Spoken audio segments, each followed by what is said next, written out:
ಇದು recliner sofa. May 29ಕ್ಕೆ ನಮ್ಮದು 30ನೇ ವರ್ಷದ ವೆಡ್ಡಿಂಗ್ ಆ್ಯನಿವರ್ಸರಿಗೆ ಮಗಳು ಅಳಿಯ ಗಿಫ್ಟ್ ಕೊಟ್ಟಿರೋದು. ಈ ರಿಕ್ಲೈನರ್ ಸೋಫಾ ಕಲರ್ ತುಂಬ ಚೆನ್ನಾಗಿದೆ, ಲೆದರ್ದು, ನೋಡೋದಕ್ಕೆ ತುಂಬ ಕ್ಯೂಟಾಗಿದೆ. ಇದ್ರ ಮೇಲೆ ಕುತ್ಕೊಂಡು ಟಿ ವಿ ನೋಡುವಾಗ, ಬುಕ್ಸ್ ಓದುವಾಗ ತುಂಬ ಕಂಫರ್ಟಬಲ್ ಫೀಲ್ ಆಗುತ್ತೆ, ಆರಾಮದಾಯಕ ಅನಿಸುತ್ತೆ. ಇದ್ರ ಮೇಲೆ ಕುತ್ಕೊಂಡು ಟಿ ವಿ ನೋಡುವಾಗ, ಬುಕ್ಸ್ ಓದುವಾಗ, ಮತ್ತು ಇದ್ರ ಮೇಲೆ ಕುತ್ಕೊಂಡ್ರೆ ಒಳ್ಳೆ ನಿದ್ದೆನೂ ಬರುತ್ತೆ, ತುಂಬ ಚೆನ್ನಾಗಿ ನಿದ್ದೆ ಮಾಡ್ಬೋದು.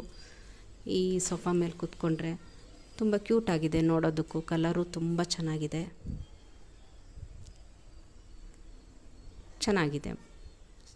ಈ ರಿಕ್ಲೈನರ್ ಸೋಫಾ ತುಂಬ ಚೆನ್ನಾಗಿದೆ.